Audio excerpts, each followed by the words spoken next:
Howdy there, Victoria 3 fans. It's been over a month since my last video. Let's just say I've been playing a lot of Old World. And if you like a 4X game, I think that one is tops, especially after the latest DLC and latest patch. What was already a great game got even better. This is not solicited. This is not sponsored. If you like a 4X game, quit sleeping on Old World. Get it. Enjoy it. You're welcome. Now, to Victoria 3. 1.9 is coming out next week at the time of this recording. I'm doing this on Saturday the 14th. It's supposed to come out on Tuesday the 17th. I am excited for it. A quick word for mods. Give the modders some time to update their mods. They're dealing with family and job and school and life. And doing something for free to a community is not something that they owe you. If you are not a modder, be patient and encourage others to be patient. I know the people who are closest to me who are modders will appreciate that. I myself have a few mods. When I have a chance, I'm going to get onto it. And in fact, just remembering it, I've got a business flight I got to take that day. I probably won't be able to get to them until a few days later. So, it's crazy. But give them some time. Give them a few days, and I'll also work on making a video for picking out the right mods for 1.9 because there's so many changes coming out in that particular patch. So many. But one idea I do want to get into right now, which I think you could explore in 1.9, even though I'm still playing in 1.8 here, is what I call the Laissez-Faire challenge. I had this idea. What if I took a nation like Great Britain and it was supposed to be like the shopkeepers of the world, the workshop of the world. And what if we took it and made it a pure laissez-faire system? Now, let's be clear on what laissez-faire means.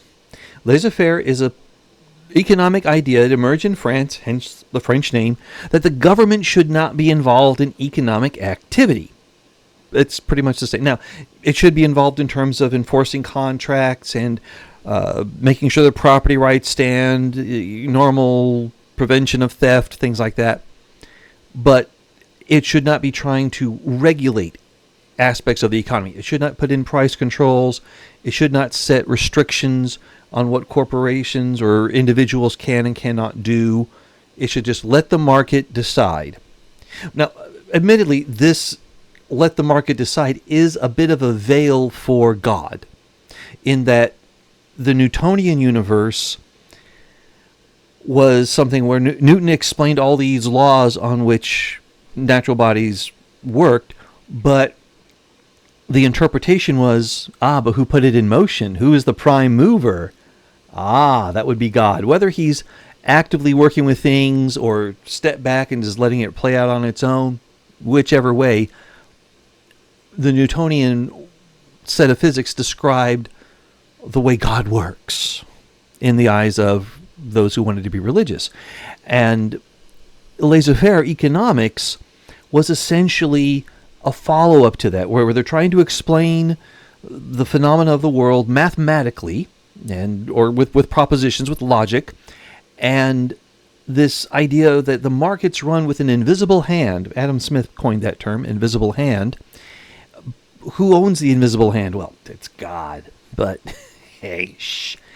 This results in, I see, an attachment between laissez-faire economics and some very strong religious movements through history. Not only because getting rid of government interference in the economy also means getting rid of government interference typically in one's religion, especially if it's contrary to the church of whatever country you're in. But it just appeals to the idea, like, yes, complete freedom. We're good people. We're going to do the right thing.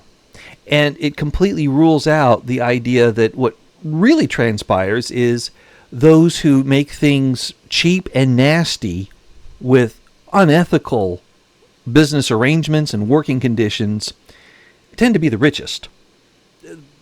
There's a French author, Honoré de Balzac, who never said behind every great fortune there is a crime, but that is often attributed to him. And I agree with it. Typically, a very rare case where there's not a crime behind a great fortune, but trust me, it's a good rule of thumb. If you see a great fortune, there was some crime involved. You go far enough back. Like, if you look, there's certain families' names in the United States where you go, wow, where did they get their wealth? Oh, in the China trade. What do you mean the China trade? You do a little digging, and it turns out that British ships were forbidden to enter Chinese harbors for a period of time if they had opium cargoes. So American ships would meet them in international waters, offload the opium from the British ship to the American ship, and the American ship would go the last mile, or whatever distance it was, because the American ships could import opium. Ha ha! And that's why there are so many American names on buildings in Shanghai. Or, well, one of the reasons why, at least, is because America was getting its cut in the opium trade. How fun. I digress. But anyway, no, I don't really digress. Because, like I was saying, we want to have yes, I want to have a laissez-faire run, and I want to understand that, yeah, it's not always going to be benefiting everyone. But if we want to idealize things, we can make it where we get rid of that little stuff that was going on, like the opium trade, and make it all above board and hope that all our pixel people are doing the right thing. And the best way to do that is to end coercion. Okay, so what is coercion? Coercion is, well, it's the government telling you what to do. And if you don't do it, the government has monopolized violence to where it can compel you to do those things, either by incarcerating you, depriving you of property through a fine or confiscation, a number of things that it can do to make you do what it told you to do. And some of the things being told to do, or some of the people being told what to do, you see where it says Great Britain? There's something wrong with that picture, because there's a certain island there that is very keen on not being part of that political group. Yes, there's some very rich people there who owe their riches to the fact that it is part of Great Britain, but Ireland is being coerced. There are laws in place in Ireland that are forcing the peasantry to do things that they would rather not do. They would rather have freedom. And in fact, during this same time period, when the British are enacting opposition to the Corn Laws to remove a government control on the economy, and laissez-faire guys will point at that and say, yeah, that is laissez-faire economics at its best. And I'll agree, that is at its best.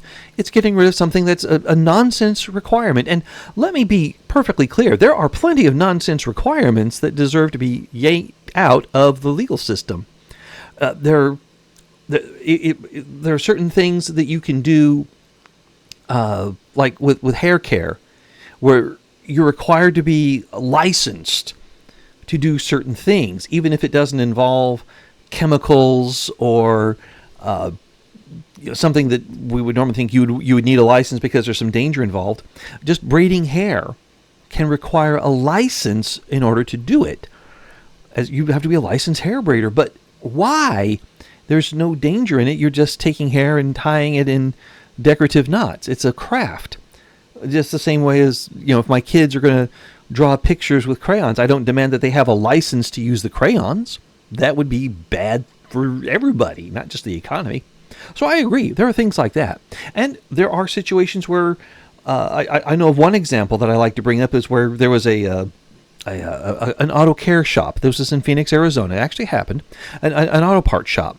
And the government, the city of Phoenix said that we're condemning that spot of land because we're going to do some development to improve the economy of the city of Phoenix. So the owners had to sell their property to the city and get out of there. And they thought, well, okay, they're going to do, I don't know, put a convention center there, or a park, or an arena, I don't know, but they're going to do something there to develop the city.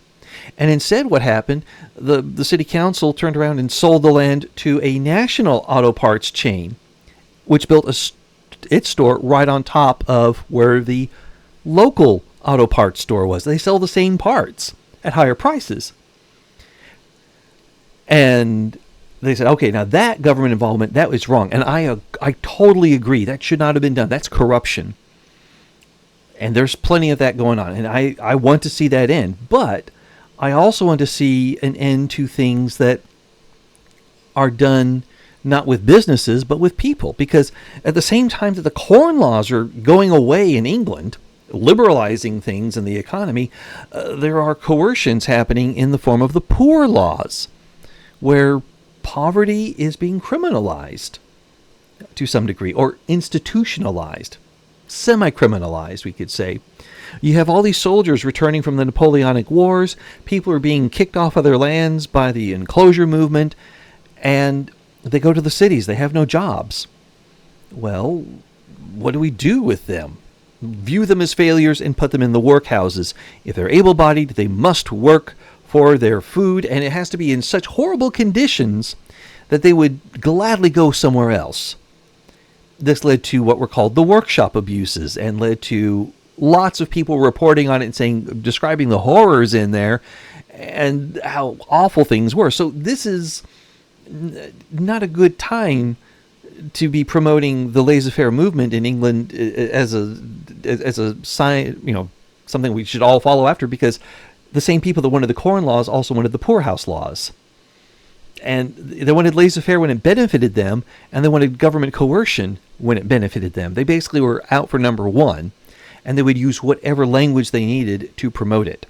This is why I distance myself from isms and ideologies and politics and economics, because invariably they are used to promote an agenda, and they don't care how hypocritical or hypochondriacal, or I don't know, not hypochondriacal, hypocritical or paradoxical, that's the word I'm looking for, they become, as long as they just get their way.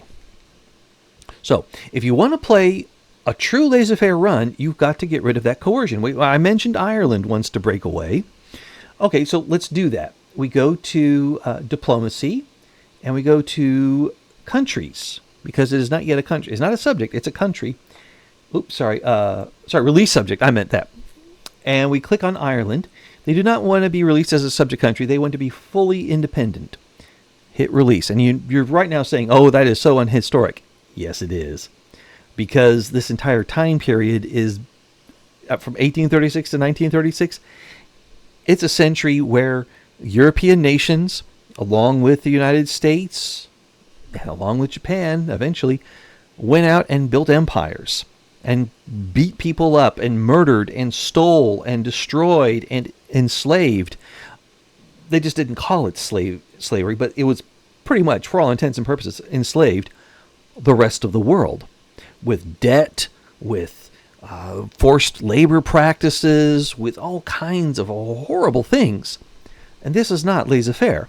This is coercion. This is a lack of freedom, which I believe we should have freedoms. We should be able to do things that we would like to do. But if we're going to coerce the Irish and make them do things that they don't want to do, that's not good. So let's let them go. And take a look at the map now. Aha, now it's green. Now we have let them free. We now also have a shortage of fabric, because that used to be made in the British Ireland, and now it's Irish Ireland. Oh dear. And our debt has now deepened somewhat since we let the Irish go. But we're not done here yet. If we go back to that release countries, should we release Scotland? Should we release Wales? I'll let you make that call if in your laissez-faire run, if you choose to do it. I'm going to keep them in for now, just because if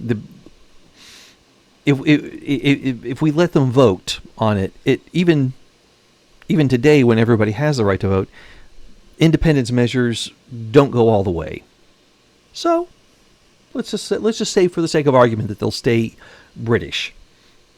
Okay, what about Guatemala? Yeah, let them go out, because it's basically a bunch of native tribes being oppressed by the British. So let's get them free. Jamaica and Bahamas, again, A bunch of people who are being oppressed, in this case, a lot of former slaves. And by the way, the slavery in England, it wasn't, the year it ended, it didn't totally end. It was like a phased thing over 8 years. So in 1836, British slavery is still ongoing. So if we let them free, we'll let them be freer now than they were historically. So we'll let that go with Jamaica and Bahamas, or at least as independent. I see Sri Lanka. Let's let them go. Let's let them go. They shouldn't be forced to make tea for anybody. For Malta, let's let the Maltese be the Maltese. Why should we let the booty from a war long ago stop us from letting them out there? I'll keep Cornwall, though, but we're going to release Newfoundland. Why release Newfoundland? Well, they kind of like the Americans, you know. They deserve to be on their own. And in fact, while we're here, there's some coercion going on in Canada. And you may be thinking, no, there's not. Well, I mean, you know, maybe the French are being told to speak English, but come on. Okay, well, there's that. But see this whole Hudson Bay Company thing? Do you know who lives there? That's being coerced into doing Hudson Bay Company things that they don't want to do? Yeah, they're the Native Americans, the First Nations, the tribes. We got to let these guys go. So there's two ways to do it. One, we could go to interactions and go to diplomatic actions and scroll down to grant independence. Hit confirm there. And Hudson Bay Company is no longer a member of the British Empire. Or we can go to diplomacy and subjects and just click on, here we go, Columbia District. Oop, that's increased autonomy, demand annex. Yeah, here we go. Oh, we don't want to make it a dominion. No, we want to go straight to independence. Looks like we're going to have to just click on these one at a time. So let's go to Columbia District, go straight to independence. Upper Canada, independence. Lower Canada, independence. Brunswick, oh yeah, confirm on that. Independence, confirm. Nova Scotia, independence, confirm. There we go. Now that we've done all that, they'll form Canada on their own. They'll do their own thing, but we've done the right thing. We are no longer involved. I can't let the West Indies go here. These islands here, I'd have to build relationships with Jamaica or Bahamas or somebody so I could hand them off. Same thing with Guyana. So alas, we'll have to keep them. But, oh, Sierra Leone. Let's grant independence to them. They're free slaves. Let them be really free. We'll grant independence. We won't. Yes, I know this means we won't have access to cheap rubber in the end game. We'll have to buy it on the market fair and square. That's the whole point of this. Also in the Laissez-Faire run, no colonization at all. None of that. You're not taking anything. You're going to stick on your island. You're going to buy, you're going to sell, you're going to produce, you're going to do everything in the market because the market will decide. The invisible hand will guide, not the rifle, not the cannon, the invisible hand. Can we let British Gambia go? Sadly, no, not yet. But we can let the Cape Colony go. Now, what they do with themselves afterward, that's their own business. And I doubt it's going to wind up being the best place. But, hey, there's plenty of natives and Boers there who would like to see the end of the British, so goodbye. We're leaving you. Let's go over here to Australia, New Zealand. And right away, New South Wales, grant them some independence. Van Diemen's Land, independence. Why these guys? Well, you know that there had been talk about how, part of Australia's history is as a penal colony. Do you know who the prisoners being sent to Australia were? A lot of them were people who were poor, and poverty was criminalized in England. If you couldn't pay debts that had been run up to afford the things being sold, the cheap and nasty things being sold by the industrialists. You borrow money, you can't pay your debt back because you lost your job or whatever, and off to Australia with you. If you complained about things, political prisoners, they got sent to Australia. This is one reason why Australia was so quick to adopt reforms, both in the political system as well as the economic system, because a lot of the people who had been sent there were victims of the crooked system back in England. So we'll go ahead and cut them free, save them some time. And that means we'll have to keep the reformers here in the UK. Oh dear. That might make Laissez-Faire a little more difficult to maintain, but that's part of the challenge. That's why it's a challenge, not a giveaway. I see Ceylon here. Grant them some independence. There we go. I can't make the... they are part of Sri Lanka. Oh, excellent. Good. But I think we still keep the Indian Ocean Territory. We can't get rid of those. Okay. We're going to keep some of this stuff here. I think the Singapore here also stays there. We're not able to get rid of that one. But everything else, we've been able to release. The economy, ooh, wow, we're at minus 22.7. We're short on wood, short on fabric. We're short on lead. But that's okay. Britain will survive because, oh, wait a minute. There's one more we got to let go of. The East India Company. For nearly 100 years, these guys have been terrorizing India economically. When we look at the famines that were a result of British policies in India and the number of people who perished in those famines, it is heartbreaking. It is an abomination what the British did. So we got to cut them loose. And yes, the Indian people definitely do not want the British running their things. So we need to grant independence to the British East India Company, and this is going to give a lot of clicks as a result.